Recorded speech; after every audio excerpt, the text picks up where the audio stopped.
Ehi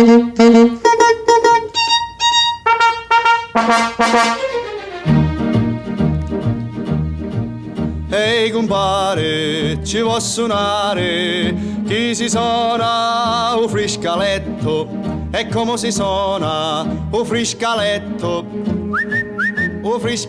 e tipiti tipiti ta. Ehi compare, ci può suonare, chi si suona un saxofona, e come si suona un saxofona. Welcome, everybody. I'm Sarah Piccini, the Assistant Director of the Lackawanna Historical Society. I'd like to welcome our guest speaker, Stephanie Longo. Stephanie is a native of Dunmore, and she focuses her research on preserving the history that her ancestors brought from Guardia Lombardi in Italy. She is the author of 3 books from Arcadia Press: Dunmore, The Italians of Northeastern Pennsylvania, and The Italians of Lackawanna County, which is recognized with a Gold Award from the History category in the 2019 Nonfiction Book Awards. So congratulations for that. Stephanie holds dual citizenship with Italy and the United States and has spoken locally and nationally on the subject of Italian immigration to the United States. She is the associate producer of the Italian American podcast and continues to explore all things Italian. So today she's here to talk about Italian festivals in Lackawanna County. Hi, everyone. Welcome. Hi. I'm really excited to give this presentation today. This is probably my favorite presentation that I give because it's like a mini tour of Lackawanna County, as well as getting to introduce people to our festivals. So I know there's a few of you from out of state on here, so welcome. I hope that your first taste of our region is an exciting and fun one, and I hope that you come up and see us because really Lackawanna County has so much to offer.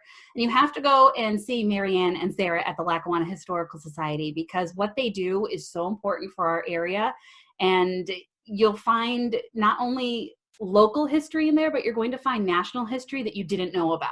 So it's definitely worth a trip if you're in the area. So I just love them and I love getting to give this presentation. So I'm going to go into the share screen right now so we can start. And there we are. Come on. We love it when technology works. So what we're going to talk about today are the Italian festivals of Lackawanna County. And there's definitely a lot to talk about when you're discussing our region. So Lackawanna County is actually, the youngest of Pennsylvania's counties. It was formed in 1878 out of Luzerne County. Luzerne County was, up until that point, the largest in our area. It had the largest city, which was Wilkes-Barre. But because of the coal mining industry, Scranton then began to get prominence in the size of a city. More and more immigrants were coming in, so Lackawanna County was actually carved out of Luzerne County for that purpose. As Sarah said in my introduction, I am from Dunmore. So in the American Community Survey, which is part of the United States Census, a few years back, they released the listing of the most Italian cities and towns in the United States. And Dunmore and Old Forge, which you're going to hear a little bit about, were part of the top 20. And as a Dunmorean, I'm very happy because out of all the Northeastern Pennsylvania ones, we're number 12, and that's the highest. So go Dunmore, go Bucks. Old Forge was number 17 on the list. And then Jenkins Township, West Pittston, and Hughstown were the towns in Luzerne County. And it basically went Dunmore 12, Jenkins Township 15, West Pittston 16, Old Forge 17, Hughstown 19. So out of the top 20 for us to have so many, it just proves that we're definitely a major Italian-American hub in the United States. So let's get started. As this doesn't want to advance for me. There we go. So here's a map of Lackawanna County. And for those of you who are in the area, you recognize this. For those of you who are outside of the area, you can see the city of Scranton on there, and you can just see the breakdown of the area as it is. But whenever I give this presentation, I always propose an Italian map of Lackawanna County because there is one. So today, with our little journey through Lackawanna County, we are actually going to start, of course, in the city of Scranton, which is our county seat. We're then going to go to Jessup, head up to Carbondale, in my hometown of Dunmore, and Old Forge. And when I give this presentation, I always say to people, well, what do those stars look like? And for people from the area, sometimes they get it, sometimes they don't. I've had some very interesting responses, but in the interest of time today, I'm actually going to go right into it. That corresponds to the coal veins of Lackawanna County. You could see that dark brown strip going right down, and that corresponds to what I just showed you in terms of the Italian towns. The reason why the Italians settled in these towns right by the coal mines was because they needed to be within walking distance. If they weren't within walking distance, they couldn't get to work. So you will find these Italian hubs in our area correspond to where the coal mines were and where the mine strips were, so they could actually make it to work in an easy way. So let's begin our little tour in the city of Scranton. Of course, those of you from outside the area, you probably have heard of us through The Office. Right? Let's face it, people know us from The Office, but there's actually some really cool history in Scranton as well, and we are more than The Office. And my favorite thing to talk about is Columbus Day from 1892. The pictures I'm going to show you are, from what I understand, the only two surviving photos of Columbus Day in 1892 in Scranton.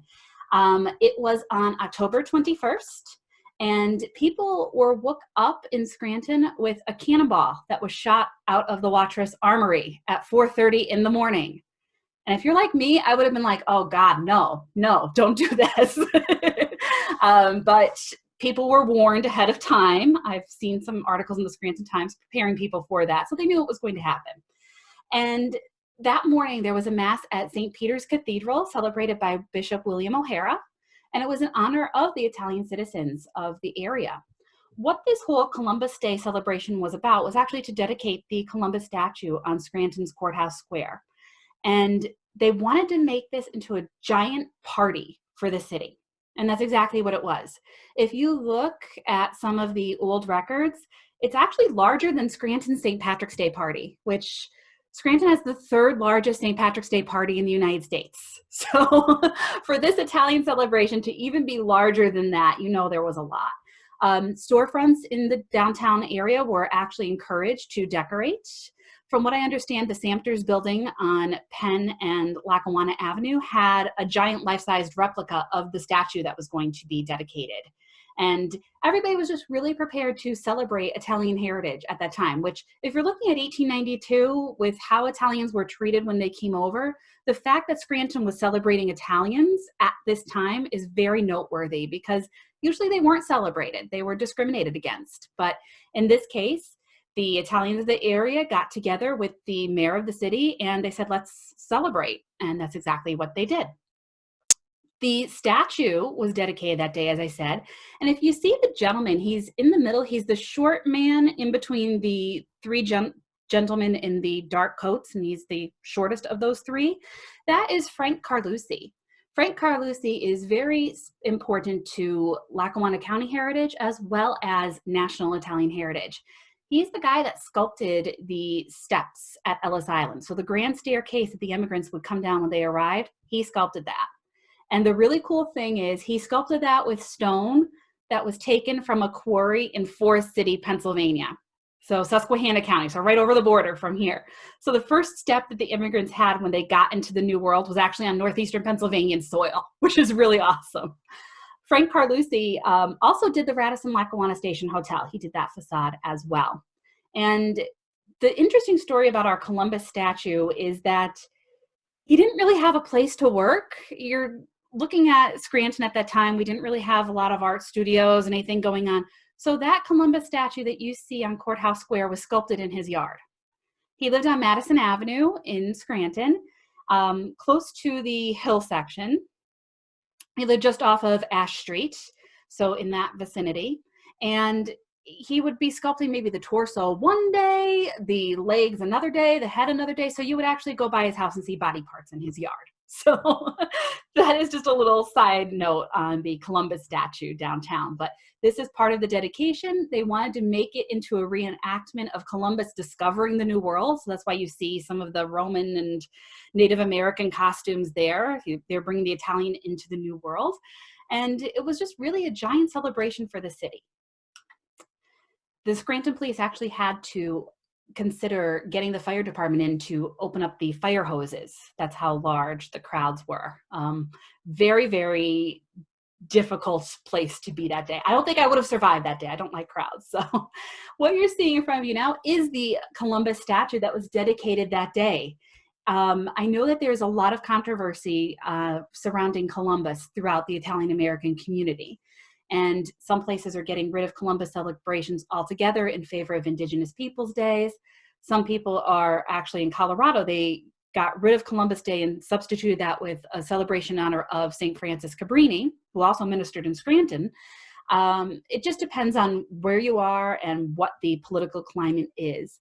The most recent administration of Lackawanna County Commissioners told me that they will not get rid of this statue because they would consider it an offense toward the area's Italian American community. If you look closely, it even says as the inscription on the statue that it was given by the Italian community to Lackawanna County, to Scranton. So they would not get rid of this because it's considered an offense to our community, which I think is awesome. And I'm 99.9% sure the current commissioners feel the same way. Commissioner Notarianni was part of the last administration. He was one of the ones who was very vocal about keeping the statue. So that's your little trip into Scranton. The next one that we're going to talk about is Jessup. So St. Ubaldo Day in Jessup, to me, is our area's best example of celebrating Italian heritage because it's the closest to what they did in Italy. You will see right here, this is La Corsa dei Ceri in 1915. Those large wooden structures that you see are the Ceri. That's the Ceri in 1915. For those of you from the area, this image that you're looking at is Church Street in Jessup. You could see all the different people there with their statues, the different families. The families are of St. Ubaldo, St. George, and St. Anthony, and each one has a specific representation. And you can see from this photo, it's a very rudimentary celebration back in the 19-teens because of the fact that they were just getting here. Church Street, which we know today is the main thoroughfare through Jessup, was not paved. You have to wonder how the horse and buggy is able to maneuver off on the left-hand side because it's dirt and it's potholey. Surprise, northeastern Pennsylvania potholes. But it was a difficult thing for them to be able to do. But this meant so much to these immigrants from Gubbio that they wanted to bring that over with them. So you could see that here. Gubbio is in the Perugia province in Italy. So it's in Umbria, the region. You could see these groups here. This is just another shot of La Corsa dei Ceri in 1920. Legend states that upon return from negotiations with Frederick I Barbarossa, St. Ubaldo was taken and placed on a platform. He was the Bishop of Gubbio during his lifetime. So he was placed on this platform and paraded around the streets of Gubbio so people knew that he was okay after this. They wanted to make sure that he was okay because these negotiations were very difficult at the time for him. So bringing him around to show him to the townspeople proved that he was okay. And St. Anthony and St. George were patrons of the town of Gubbio already. So this united everybody into one. Those Ceri, when they're taking them through, it's a test of strength, so they cannot drop them. If they drop one of the Ceri, it is considered a brutta figura, as they say in Italian. So a very bad move and not something that you would want to have happen to you. Right here, you can see La Corsa dei Ceri in 1976. So you just saw the old photos.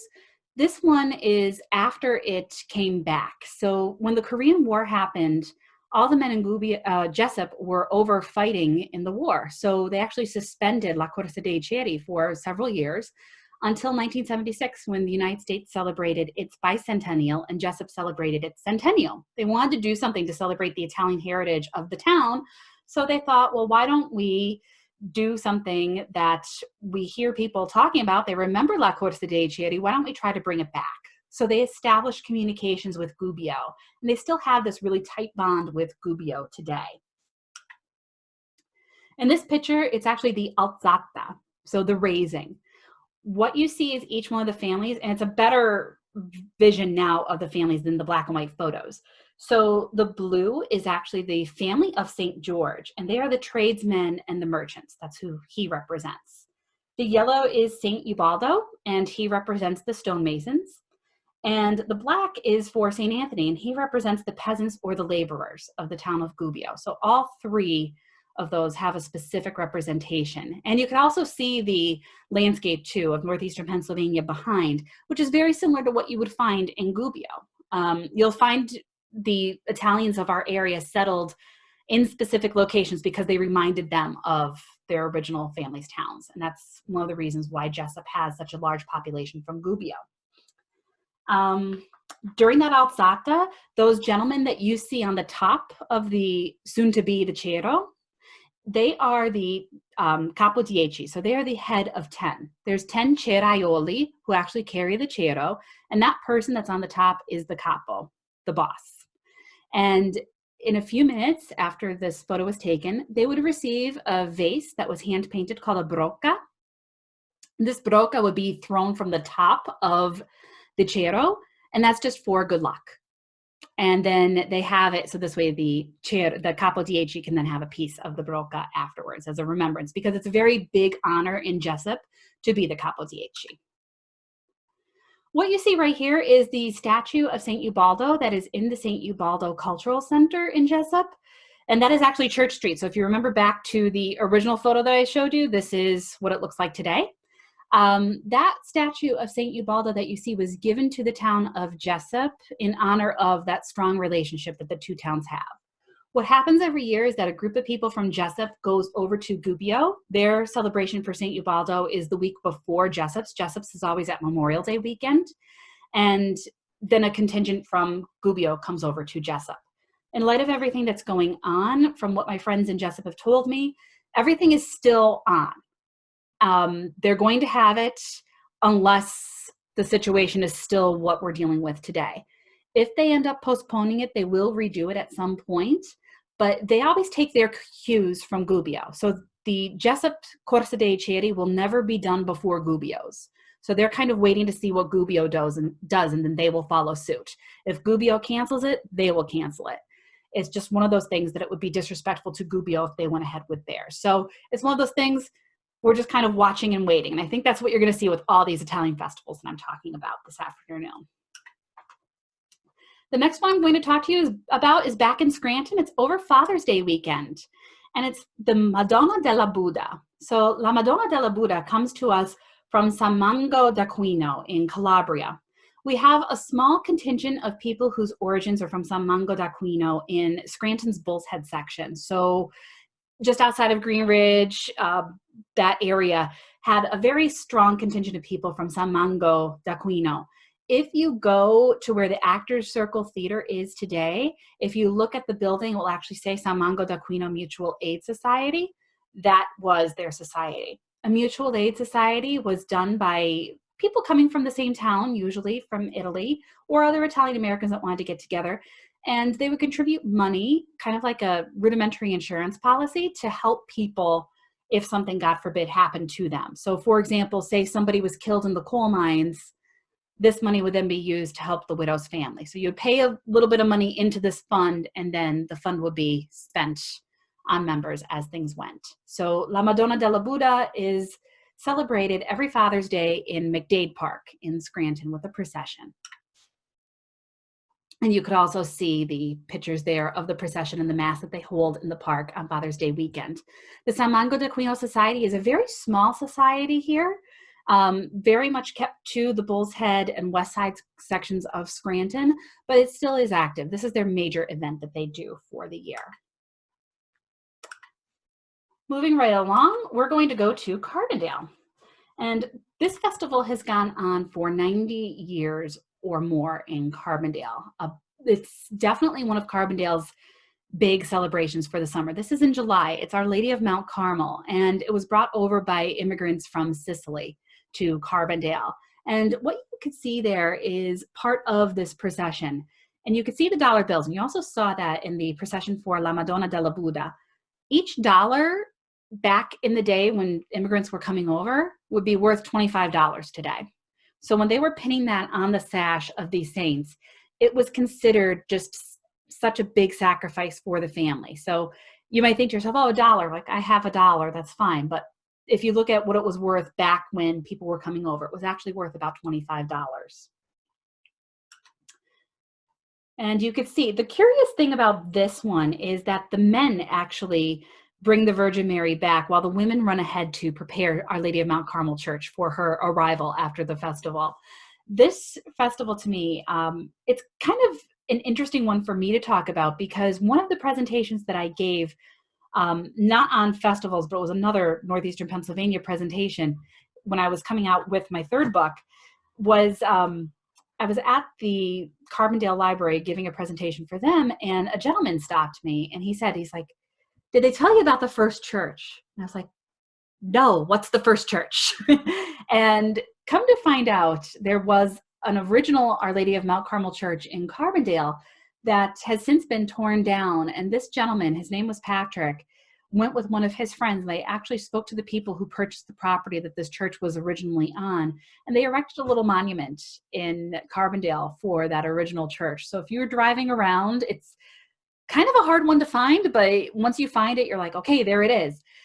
It's in celebration of that. They wanted to just do something to remember the original immigrant sacrifice, because it did cost a lot of money for this original church to be built. Unfortunately, it was like a wooden shack, and it had to be torn down over the years because it fell into disrepair. And of course, the new church in Carbondale is absolutely spectacular, but they wanted to do a little something. They're very tied to their traditions there, and it's a beautiful thing. And this is every July. It's been going on for 90 years. And it's just a really great celebration, too, of Carbondale's Italian-American heritage.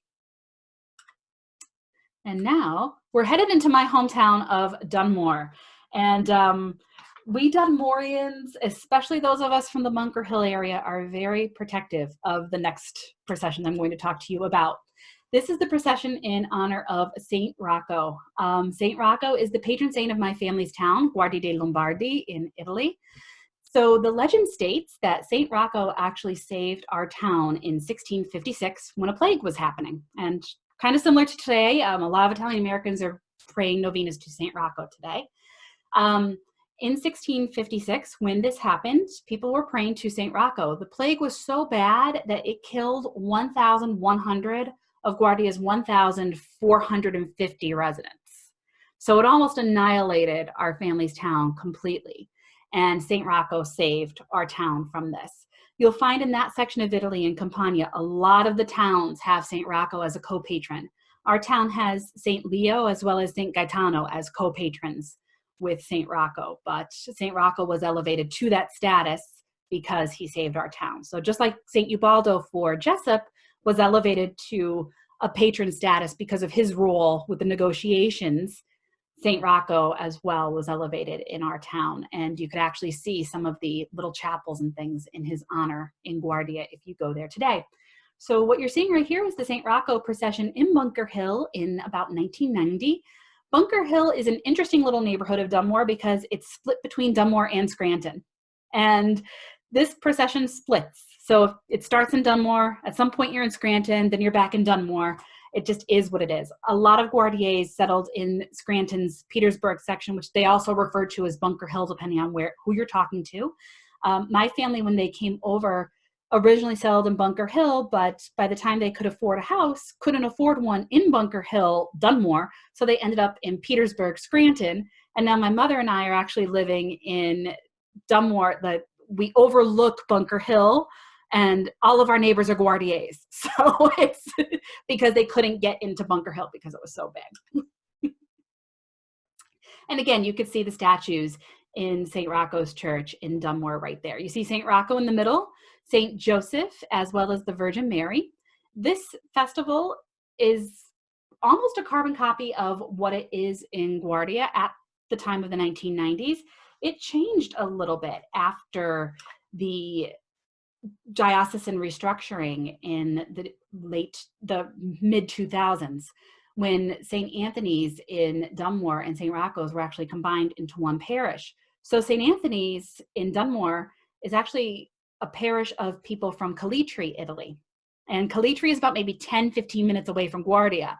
So to try to unite everybody, they decided to add St. Anthony to the procession, just because that would be the right thing to do, make everybody feel like they're part of the parish. Well, at that point, that's when this festival became the carbon copy of Guardia. So St. Anthony was always a part of it in Guardia. Somehow he got lost in the Atlantic Ocean or something. Coming over, he wasn't a part of it. But then once the two churches united, he then became part of the festival. And it's a pretty fascinating thing to go to. It's very old school, very nice to see, but it's a 1.5-mile walk. So if you decide to walk in that procession, you better bring your sneakers. And at the end of the procession, you are blessed by the relic of St. Rocco. So this relic is actually housed in St. Rocco's Church in Bunker Hill, Dunmore. And St. Rocco is the patron against plagues or any kind of maladies. You'll see statues of him where he's exposing his leg. That was because St. Rocco himself was a victim of a plague. So you'll see that. So St. Rocco is a very good saint to pray to if there's a plague going on. So a lot of Italian Americans, like I said, are praying to him right now, holding novenas and all that. And then we hit Labor Day weekend in Scranton with La Festa Italiana. And to me, this is the least traditional of our festivals, but it's also the biggest. La Festa Italiana is pretty cool because, as you can see from this photo, and I chose this photo on purpose, clearly red birch beer, pierogies, and root beer are not Italian foods. But they have them at La Festa Italiana because of the fact that they want to try to do whatever they can to celebrate Italian heritage in the area, as well as the fact that Italians are a welcoming people.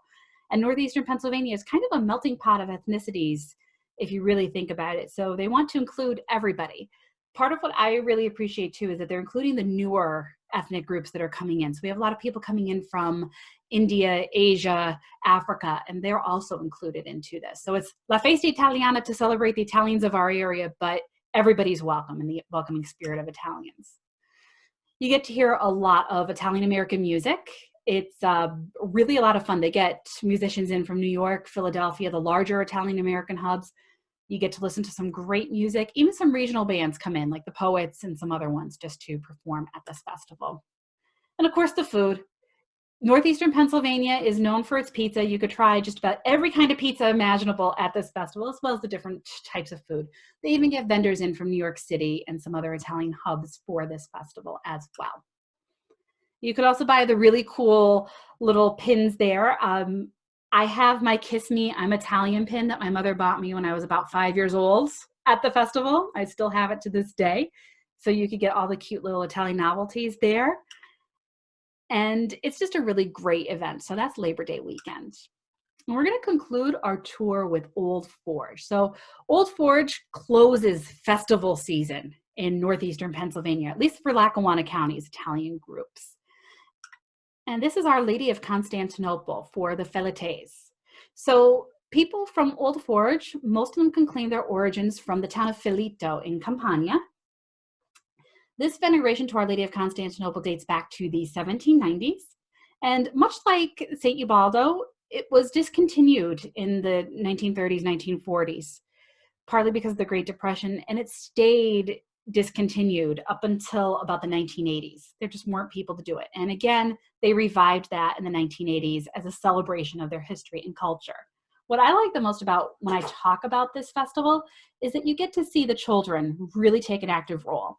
St. Ubaldo has a children's Corsa dei Ceri where the children on Saturday get to do the procession, the race themselves. But this one has the children and the adults side by side, and it's a really great thing. So what you see there is one of the floats that processes down Main Street in Old Forge, and that's actually supposed to represent the boat that the immigrants came over on.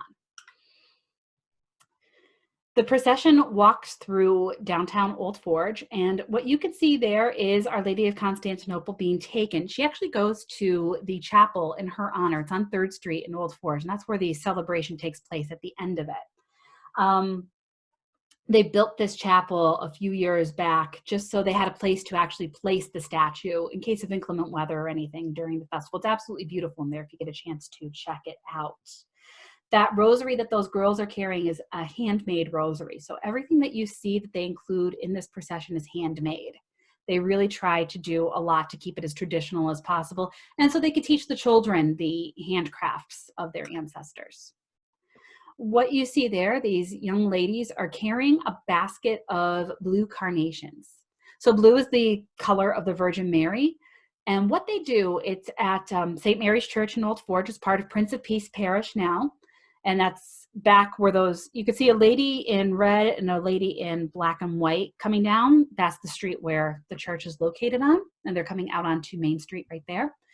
During the Mass in honor of Our Lady of Constantinople, the children actually take blessed carnations and they place them on the altar, and they write a little prayer for their families that they attach to the carnation. So whatever prayer they want to say in honor of their families, it's attached to that carnation.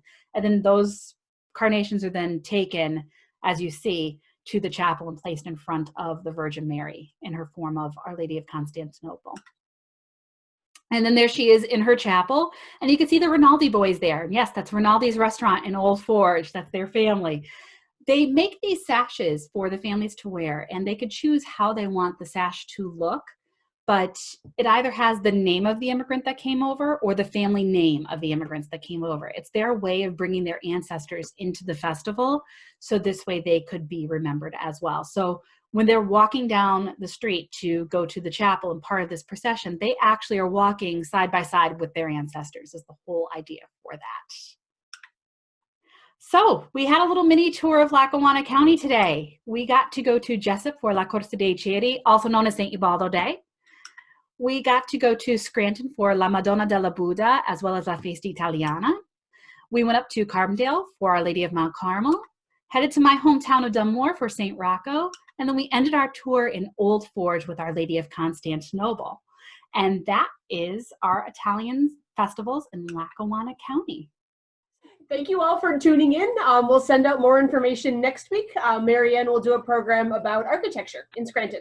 So we hope to see you again next Friday, and farewell and happy Easter, and keep washing your hands.